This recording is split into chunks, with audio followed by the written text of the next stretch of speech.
अब चलो, ये था इस वाले टेस्ट का फर्स्ट क्वेश्चन। हमें टर्म गिवन थी कि एफ एक्स डिफाइंड है ये एक्सप्रेशन। तो अब हमारा काम क्या था? 0 से 4 तक इस फंक्शन को इंटीग्रेट करना। तो अब हमें क्लैरिटी है कि मेन काम क्या था, इस मॉडुलस को ब्रेक करना, जिसकी हमें पूरी तरह अंडरस्टैंडिंग थी कि इस क्वेश्चन में मेन टास्क क्या था, एक्चुअली इस मॉडुलस को ब्रेक करना। तो अब नोटिस करो कि ये x+2 था, x-1 और x-2, मतलब इस वाले फंक्शन को ब्रेक कहाँ कहाँ पे लगती? -2 पे, क्योंकि वहाँ पे ये 0 होगा, 1 पे और 2 पे। तो अब -2 तो ये इस इंटरवल में आ ही नहीं रहा था। तो हमें क्लैरिटी है कि जब x -2 से बड़ा है, तो इसलिए -2 के आगे देखो, जब x 0 से 1 के बीच में होगा तो ये एक्सप्रेशन पॉजिटिव होगी, तो ये x+2 आ गया। ये नेगेटिव होगा 0 से 1 के बीच में, इसलिए इसके बाहर माइनस आया मॉडुलस हटा के, और इसके बाहर भी माइनस। फिर 1 से 2 के बीच में फर्स्ट 2 टर्म्स पॉजिटिव, और जो थर्ड वाली है वो अभी भी नेगेटिव, उसको ब्रेक करा। फिर 2 से 4 के बीच में तीनों टर्म्स पॉजिटिव। तो हमने इसको ब्रेक ऐसे करना था। इसी को रिकॉल करो, हमने क्लास में सुना था कि हम ऐसे फिगर बना के भी कर सकते थे। तो मैंने इसको फिगर बना के करा, क्योंकि ऑब्जेक्टिव क्वेश्चन है। तो इसका हमें ग्राफ आ जाता है इस बेसिक फिनोमेना का। मॉडुलस ऑफ x माइनस मान लो 1 plus modulus of x-2 plus modulus of x-5, अगर कोई बोले तो हमें पता होता है कि एक बार वो 1 पे घूमेगा, एक बार 2 पे, और एक बार 5 पे। 1, 2 और 5। इस केस में वही -2 हो गया, 1 हो गया और 2 हो गया। तो सिंपली मैंने इस ग्राफ को ड्रॉ करा, ये इसका ग्राफ बनाया। तो अब इसका, अब नोटिस करो कि 0 से लेके 1 के बीच में एक्चुअली मुझे ये एरिया निकालना था। इस फिगर को नोटिस करो कि ये तो एक ट्रेपीजियम है। स्कूल के एग्जाम में अगर ये आता तो हम ऐसे ब्रेक करते। अगर ये बोर्ड्स में आ जाएगा, वैसे नहीं आना चाहिए क्योंकि बोर्ड्स के पॉइंट ऑफ व्यू से ये ज़्यादा अच्छा क्वेश्चन है, पर ऑब्जेक्टिव में जहाँ पे ये अगर आएगा बोर्ड्स में तो हम इसको ऐसे लिख के दिखा देंगे, और then again it is very easy. अगर ये ऑब्जेक्टिव में आएगा तो हम ऐसे नहीं करेंगे, इसको ऐसे करेंगे। तो हमें क्लैरिटी है कि देखो 0 से 1 के बीच में ट्रेपीजियम है। तो मैंने इस फंक्शन में x को 0 डाला और इसकी हाइट निकाली, वो 5 आ रही थी। x को 1 डाला, इसकी हाइट निकाली, ये 4 आ रही थी। इसका बेस नोटिस करो कितना है, 1। तो ट्रेपीजियम का एरिया क्या होता है? Half of height into sum of parallel sides. देखो ये करा हुआ वो, ये 0 से 1 के बीच का एरिया है। फिर 1 से 2 के बीच का एरिया निकाला, उसके लिए x को 2 डाला एफ एक्स में, इस फंक्शन में x को 2 डाला। तो जब x को 2 डाला तो इसकी हाइट 5 आ गई, ये 4 थी। फिर से half of base, half of height which is 1 into sum of parallel sides. तो वो ये वाला एरिया भी आ गया, इसको भी निकाल लिया। अब x को डाला 4 इस फंक्शन में, तो इसकी हाइट आ रही थी 11। तो उसके बाद फिर इस ट्रेपीजियम का भी एरिया निकाला और तीनों को आपस में ऐड करा दिया। तो आंसर आ गया 25, फटाफट बिना इंटीग्रेट करे। ये था फर्स्ट क्वेश्चन। देखो सेंस ना एक्चुअली बहुत सिंपल है। इसको ये बहुत ही बेसिक, आपको फ्री के नंबर दिए थे डायरेक्टली। ये क्या बन गया था? Modulus of sine x. जो बच्चा गलत करता वो इसको साइन एक्स पढ़ता, साइन एक्स इसको नहीं पढ़ना था। ये हमें क्लैरिटी है कि अंडर रूट ऑफ x² अगर आए तो that is always modulus x. तो मॉडुलस ऑफ साइन एक्स अब -π/2 से π/2। अब अगर इसको तो ब्रेक करके करते तो कैसे करते? -π/2 से 0 के बीच में साइन एक्स नेगेटिव होता है, तो ये बन जाता माइनस साइन एक्स। और फिर 0 से लेके π/2 के बीच में साइन एक्स पॉजिटिव होता है, तो उसको ऐसे ब्रेक करते। तो फॉर स्कूल एग्जाम्स हम इसको इसके बाद ऐसे करते। ऑब्जेक्टिव में हमें इसका ग्राफ आता है, तो हमें क्लैरिटी है कि ये -π/2 और ये π/2। तो हमने ये एरिया निकालना था। तो एक्चुअली ये क्या बना? ये तो एक कंप्लीट लूप बन गया। इसका एरिया हमें याद ही होता है कि 2 है।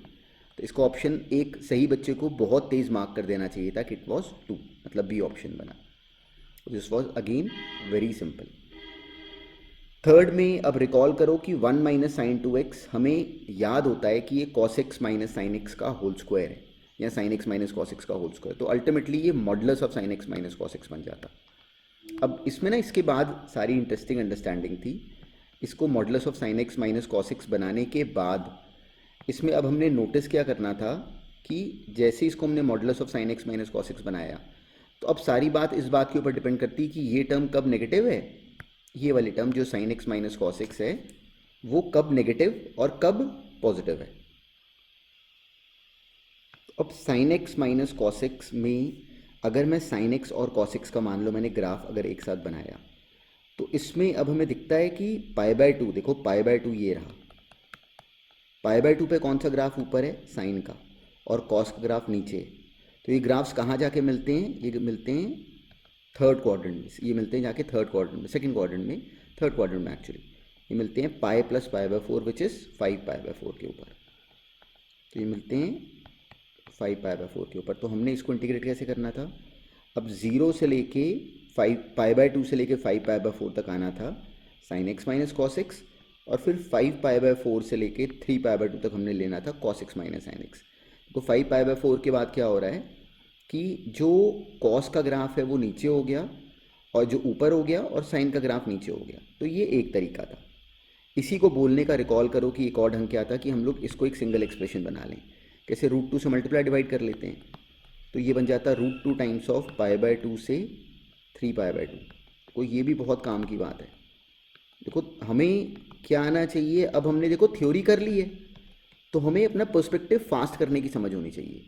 ये sine x minus pi by 4 का मॉडुलस है पाई बाय 2 से 3 पाई बाय 2। तो पाई बाय 2 से 3, अब sine x minus pi by 4 कैसे बनता है, इसका मॉडुलस कैसे बनता है? सिंपली ये ग्राफ बनता जाएगा। तो are we able to analyse कि पाई बाय 2 से 3 पाई बाय 2 एक्चुअली ये कंप्लीट लूप का एरिया बना। तो पाई बाय 2 से 3 पाई बाय 2 ये एक लूप का एरिया बना। ये कितना बनता है? 2, और बाहर √2 है तो इसका आंसर बन जाता 2√2। इसका ऑप्शन एक्चुअली बना सी। इसका जो करेक्ट ऑप्शन बनता है वो ए नहीं बनेगा, that would B C.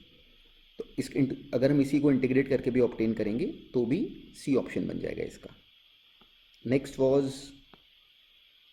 Modulus cos x minus modulus cos cube x. तो इसमें मेन हमें क्या डरा रहा था?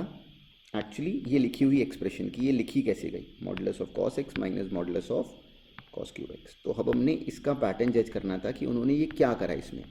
तो अगर मैं इसमें से एक मॉडुलस कॉस एक्स अगर कॉमन ले लूँ तो अंदर 1 माइनस कॉस स्क्वायर एक्स बन जाता है, वो साइन स्क्वायर एक्स होता है, तो वो मॉडुलस साइन एक्स बना लेता। 0 से पाई के बीच में साइन एक्स पॉजिटिव होता है, इसलिए वो बन गया सिंपली साइन एक्स। तो ये क्वेश्चन एक्चुअली ये बन जाता 0 से pi by 2 simply root cos x into sine x, और पाई बाय 2 से pi sine x cos x देखो नेगेटिव होता है पाई बाय 2 से पाई, तो पाई बाय 2 से पाई के बीच में टर्म बन जाती simply minus root cos minus of cos x का रूट और into sine x d x. अब क्या काम था? इसके बाद सिंपली इंटीग्रेशन था। अब इसमें अगर मैं कॉस एक्स को टी ले लूँ तो minus sine x d x D T हो जाएगा। तो ये -1 से 0 बन गई लिमिट चेंज करके ये एक्सप्रेशन।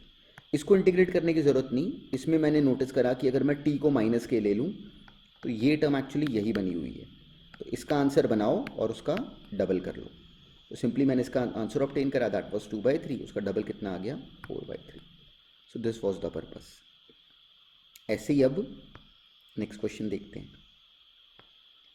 इसमें भी देखो डराया था। x हमें टर्म क्या गिवन थी? -1 से 1 x minus modulus of x minus x square D x. Examiner ने हमें डराना है, तो अब हमें इसको ब्रेक करना था। अब एक बात सोचो, अगर वैसे मैंने भी इस क्वेश्चन में ऐसा नहीं करा, नहीं तो -1 से 1 तक जो x था वो अपने आप में एक ऑड फंक्शन था, तो चाहते तो इसको छोड़ सकते थे, इसका इंटीग्रेशन 0 आता, पर मेरे से भी मिस हो गया, तो इसको कर लेते हैं। x माइनस एक्स स्क्वायर हमने इसके बारे में जज करना था कि ये टर्म इस मॉडुलस के अंदर वाली कब नेगेटिव और कब पॉजिटिव है। उसके लिए देखो यहाँ पे एक्स स्क्वायर का ग्राफ बनाया, x का ग्राफ बनाया, तो हमें देखा कि देखो 0 से पहले एक्स स्क्वायर का ग्राफ ऊपर है, x का ग्राफ नीचे है, और 0 से 1 के बीच में x का ग्राफ ऊपर है और एक्स स्क्वायर का ग्राफ नीचे है। इसलिए -1 से लेके 0 तक तो जो ये टर्म बनेगी that would be x square, simply x square minus x, मतलब सिंपली -1 से 0 तक ये एक्स स्क्वायर माइनस एक्स बनती, और 0 से 1 तक एक्स माइनस एक्स स्क्वायर। देखो बहुत काम की बात है, इस वाले क्वेश्चन में केवल इस मॉडुलस को ब्रेक करना ही काम था। उसके बाद there was no skill, simply हमने इंटीग्रेट करा और आंसर बना लिया, -1 बन गया। नेक्स्ट क्वेश्चन था 6th, वो था x इंटू जिंट एक्स। अब x इंटू जिंट ऑफ 2x था। अब इसमें हमने नोटिस क्या करना था कि जब x को वैरी कराओगे 0 से लेके 2 तक, तो ये 2x वैरी करेगा 0 से लेके 4 तक। तो इसको अब हमने सोचना था कि ये 1 कब बनेगा। तो ये 1 कब बनेगा? जब x 1/2 होगा। ये 2 कब बनेगा? जब x 1 होगा। ये 3 कब बनेगा? जब x 3/2 होगा। और ये 4 कब बनेगा? जब x 2 होगा।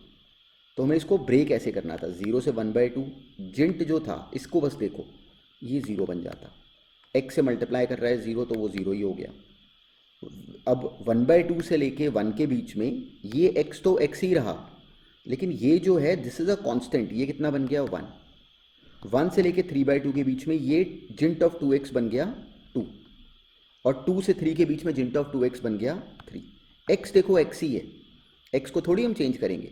तो अब सिंपली अब हमने इसको इंटीग्रेट करा। सिंपली अब x का इंटीग्रेशन क्या होता है, x² 2, 2x का इंटीग्रेशन क्या होता है x², 3x का इंटीग्रेशन क्या होता है 3x² 2, और लिमिट्स डाल दी। तो अगर इस क्वेश्चन में कोई भी गलती करी है तो उसको नोटिस करो कि कहाँ पे गलती करी। तो उसका जो सही ऑप्शन बनता है वो 21 प्लस ये 10/8 हो गया, 31/8 प्लस 3 34/8 बना, विच इज़ 17/4। तो इसका ऑप्शन बना डी। ये था एक्चुअली इस वाले क्वेश्चन का कंप्लीट सेंस। 7th क्वेश्चन हमने क्लास में भी करा हुआ है, आईआईटी में भी आया हुआ है। जिंट ऑफ 2 sin x था π/2 से 3π/2। देखो मैं फटाफट ये सोचना होता है कि इसकी वैल्यू कैसे कैसे बनेगी। तो जिंट ऑफ 2 sin x का हमने ग्राफ बना दिया फटाफट। अब π/2 पे इसकी हाइट कितनी है 2, यहाँ पे हाइट कितनी है 0, तो ये बीच में कभी 1 हो रही होगी। कहाँ पे होती है 1, 5π/6 पे। देखो 5π/6 पे साइन कितना हो जाता है 1/2, तो 2 sin x कितना हो जाएगा 1। तो जब x को वैरी कराओगे π/2 से 5π/6 के बीच में, तो जो 2 sin x है वो वैरी करेगा 1 से 2 के बीच में, तो उसका जिंट कितना आएगा 1। इसलिए देखो यहाँ पे 1 लिखा गया। अब 5π/6 से लेके पाई तक जो 2 sin x है उसका आंसर 0 से 1 के बीच में रहता है, तो उसका जिंट 0 है। उसको देखो मैंने लिखा ही नहीं यहाँ पे, इसलिए यहाँ पे है ही नहीं वो। अब पाई से 7π/6 के बीच में जो 2 sin x है उसका आंसर वेरी करता 0 से लेके -1 के बीच में, तो उसका जिंट कितना आता -1। देखो पाई से 7π/6, इसलिए -1 बनी है एक्सप्रेशन। फिर 7π/6 से 3π/2 वो -2 बन गई।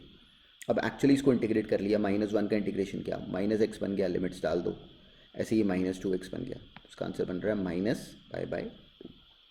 ये था 7th क्वेश्चन। देखो सेंस समझ में आना चाहिए कि एक्चुअली रियल हैंडलिंग है कैसे। 8th में ना जिंट ऑफ x प्लस जिंट ऑफ -x, इसको समझना अगर मिस कर गए तो। देखो जिंट x और जिंट ऑफ -x के बीच में ना बड़ी खास एक बड़ा इंटरेस्टिंग सा रिलेशन होता है। मान लो x को मैंने लिया 7.3, तो -x कितना हो गया -7.3।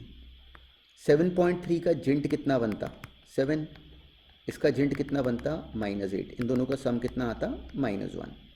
तो हमें विजिबल है कि जिंट x प्लस जिंट of -x is actually always equal to -1, 0 नहीं बनता।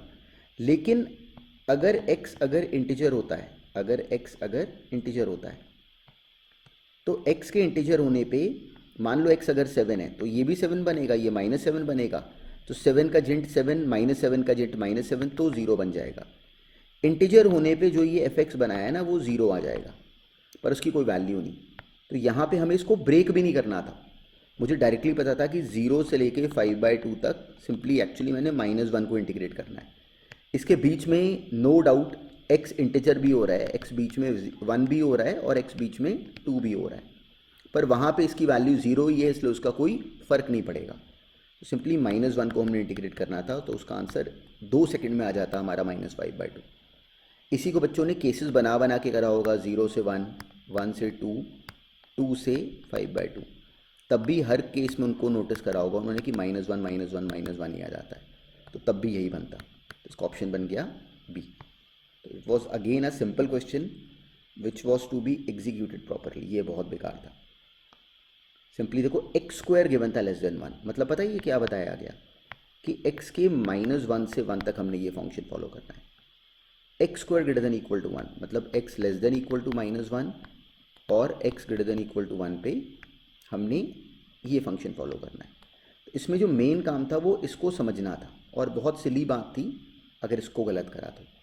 अब -2 से 3 के बीच में पहले कैसे ब्रेक करोगे, -2 से -1, फिर -1 से 1, -1 से 1 फंक्शन क्या लोगे 2x, फिर 1 से 3। अब देखो 2x को के बारे में सोचो तो ये एक ऑड फंक्शन है, -1 से 1 तक ऑड फंक्शन का इंटीग्रेशन तो हो गया 0, तो हमारा टाइम बच गया। इसको सिंपली इंटीग्रेट कर लो, 33 आंसर आ गया, which is the D option. तो दिस वॉज वेरी सिंपल। इसमें ना tan inverse of tan x में अब इंटरेस्टिंग बात थी, और ये क्वेश्चन कंप्लीटली बेस्ड था एक्चुअली इनवर्स ट्रिग्नोमेट्री के ऊपर, अगर इसको ध्यान से समझो तो, और काम की बात है। देखो tan inverse of tan x जो निलायक बच्चा गड़बड़ जो इसमें करता है वो कहता है ये x है, तो हमें पता है कि tan inverse of tan x x नहीं आता, वो तभी x होता है जब जो x हो वो -π/2 से π/2 के बीच में हो। तो जब x π/4 से π/2 के बीच में है तब तो इसको x ही लिख लिया, पर जब x π/2 से बड़ा है और 3 π/4 तक है, तो अब अगर मान लो x अगर कोई भी एक ऐसा एंगल है जो कि π/2 से बड़ा है, मतलब सेकंड क्वाड्रेंट में है, तो ये वाली जो मशीन है वो सेकंड क्वाड्रेंट का तो आंसर दे नहीं सकती।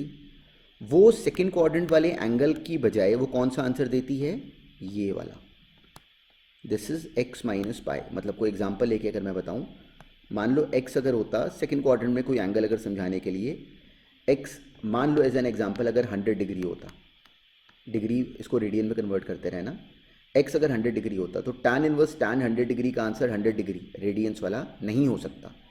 क्यों? क्योंकि tan इनवर्स की लिमिटेशन है, वो आंसर देता है -π/2 से π/2 के बीच में। तो ये मशीन उस केस में कौन सा आंसर देगी, फोर्थ क्वाड्रेंट वाला, जिसकी अंडरस्टैंडिंग हमने इन्वर्स में बनाई। वो कैसे बनती है, दिस माइनस पाई करके, इसलिए देखो ये बनाया। तो इस क्वेश्चन में सारा जो भेद था वो actually related to inverse trigonometric functions था, और this was a very good question. क्यों? क्योंकि इसने हमें पिछले चैप्टर में ले जाके हमें याद दिलाया कि भाई पीछे भी पढ़ाई करिए, वो भी याद रहनी चाहिए। और इन्वर्स ट्रिग्नोमेट्री में मैंने क्लियरली बोला था कि ये छुप छुप के आएंगे हमारे सामने, डिफ्रेंसिएशन में आए, अब देखो यहाँ पे इंटीग्रेशन में आ गए। तो सारा काम इस क्वेश्चन में एक्चुअली ये सॉल्व करना था। अब हमने इसको इंटीग्रेट कर लिया सिंपली x²/2, इसको भी इंटीग्रेट कर लिया x माइनस पाई का whole square by 2, simply values डाली, आंसर इसका 0 आ रहा है। तो इसलिए कोई ऑप्शन बना नहीं, तो नन ऑफ दीज हो गया। पर अदरवाइज पर्पज़ इसका एग्जैक्टली इस बात को अप्लाई कर सकना था।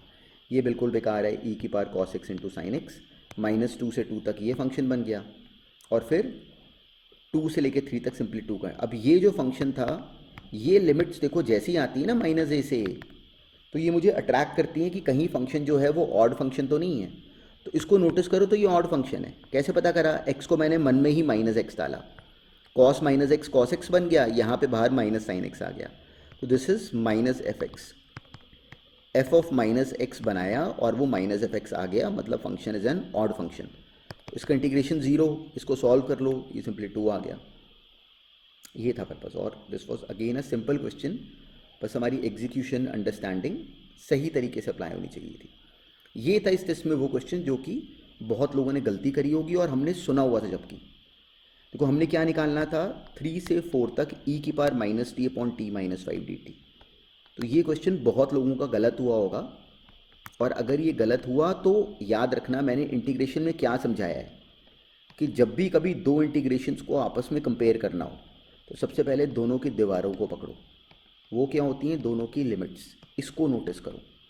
ये और ये सेम होनी चाहिए, ये और ये सेम होनी चाहिए, तब आपस में कंपैरिजन पॉसिबल होता है। Whenever we have to compare two definite integral expressions, so first thing which we have to look out towards is the limits of both the expressions should be same।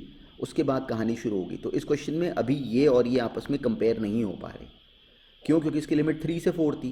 देखो मैंने पहला काम ही क्या करा, इसका नाम रखा i, और मैंने पहला काम क्या करा कि t का नाम रखा k+3। क्यों रखा? क्योंकि अब देखो जब t 3 है तो k 0 है, जब t 4 है तो k 1 है, dt बराबर हो गया dk के। तो ये बन गया सिंपली 0 से 1 e⁻ -k-3 upon k-2, simply t की जगह k+3 लिख दिया। अब बस इसमें अब प्रॉपर्टी अप्लाई कर दो 0 से a वाली। देखो इसमें अब नोटिस करना, ये टर्म बन गई ना, इसमें मैंने e⁻ -3 अलग कर लिया, ये बन गया e⁻ -3, उसको अलग से लिख लिया, इनटू इसमें इस वाले पार्ट में सिंपली 0 से a वाली प्रॉपर्टी अप्लाई करूँगा। तो ये इंटीग्रेशन यहाँ नहीं लिखा हुआ, ये आ गया 0 से 1 e⁻, जहाँ पे k है वहाँ पे 1 - k आ जाएगा, तो वो -1 + k बन जाएगा, और नीचे आ जाएगा 1 - k - 2 which is -k+1 dk। बस इस वाली एक्सप्रेशन में 0 से a वाली प्रॉपर्टी अप्लाई करी, तो दिस इज i। तो i क्या बन गया एक्चुअली, यहाँ से e⁻ -1 और आ गया बाहर, तो ये बन गया e⁻ -4, 0 से 1 with a minus sign, e⁻k upon k+1 dk। और ये हमें शुरू में गिवन है कि दिस इज a, तो टर्म बन गई -a × e⁻ -4, और वो ऑप्शन था तो ये क्वेश्चन इंटरेस्टिंग था और इस टेस्ट में इस क्वेश्चन के फंसने की अच्छी खासी पॉसिबिलिटी थी, पर इतनी कहानी तो हमें रेगुलर सिलेबस में आनी चाहिए। बच्चे बाकी ना कर पाएँ वो हमारी प्रॉब्लम नहीं है, हमारे होने चाहिए क्वेश्चन सॉल्व। तो तक देखो, अब इसमें नोटिस करो कि अब जैसे ये क्वेश्चन भी इंटरेस्टिंग था। क्यों इंटरेस्टिंग था? क्योंकि हमने इस लैंग्वेज को हमने सब करा हुआ है, पर हमने ये क्वेश्चन नहीं करा हुआ। तो हमने ये क्वेश्चन रटना थोड़ी है, एग्जाम में हमारे सामने आ गया, अब हम क्या करें। अब देखो, इसमें हमारा मोडस ऑपरेंडी क्या होना चाहिए था, और सिंपल था। अगर मिस करा है तो अभी भी अपने हाथ से निकालो। इसमें पहला काम क्या करा कि मैंने ये ए गिवन है, तो इस ए में मैंने जीरो से ए वाली प्रॉपर्टी अप्लाई करी। क्यों? क्योंकि हमें याद है रिमूवल ऑफ एक्स करवाया गया। तो ये बन गया pi minus x, cos square sine pi minus x, वो साइन एक्स ही बन जाता है। अब इसमें सिंपली इन दोनों को ऐड करा दिया, तो हमें 2a मिल गया simply pi times of cos square sine x. पर मुझे निकालना है साइन स्क्वायर साइन एक्स। तो याद करो कि cos square theta plus sine square theta 1 होता है। तो अगर cos square theta plus sine square theta 1 है, तो कॉस स्क्वायर थीटा को लिख सकते हैं 1 माइनस साइन स्क्वायर थीटा। तो लिख लिया। ये 2a है, इसको पाई से डिवाइड करा दो, तो 2a बाय पाई बराबर आ गया, 1 को इंटीग्रेट करो पाई माइनस 0 से पाई तक sine square sine x d x. तो एक्चुअली ये जो निकालने को कहा गया है हमें विजिबल है कि ये आ गया pi minus 2a by pi, जो कि कौन सा ऑप्शन है? B. This was again a very simple question, पर सारा सेंस क्या था कि हम लोग इसको सही तरीके से पढ़ना तो सीखें। ये हमने करा हुआ है ये क्वेश्चन में। अब देखो, हम लोग जिंट को तो ब्रेक करते नहीं बार बार, तो इस वाले में मेन काम क्या था कि इसको नोटिस करो इस टर्म को। तो ये एक्चुअली x माइनस 14 का होल स्क्वायर बना हुआ था। अब इसमें सिंपली a से b वाली प्रॉपर्टी अप्लाई कर दो, तो a से b तक ये f ऑफ x की जगह f of a plus b कितना बन गया? 14 माइनस एक्स लिख सकते हैं, उसका स्क्वायर। नीचे भी वही लिखा, ये यहाँ पे 14 माइनस एक्स का स्क्वायर बन गया। इन दोनों को ऐड करा दो, तो ऐड कराते ही न्यूमरेटर डिनोमिनेटर सेम आ जाते हैं, वो कैंसिल हो गया। ये बन गया 6, वहाँ से आई आ गया 3। तो this was a very simple question, हमने करा भी हुआ था। अगर मिस कर गए तो नहीं करना चाहिए था, सिंपल सा क्वेश्चन था ये। इस वाले में ये लॉटरी लगी थी, देखते ही क्लियर है। साइंस माइनस 1/3 से 1/3 क्या बोलता है, क्या चेक करो? Odd even. तो this was an odd function, this was an even function. तो मल्टीप्लाई होकर जो फंक्शन बना combined, this was an odd function. उसका इंटीग्रेशन माइनस a से a तक क्या हो जाता है? 0। तो ये फ्री के मार्क्स थे और लेने चाहिए थे, ऐसे नहीं थे फ्री के मार्क्स। इस वाले में अब क्या था?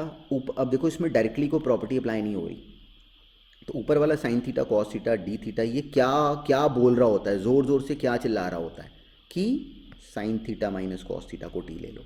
इनडेफिनिट का क्वेश्चन था ये।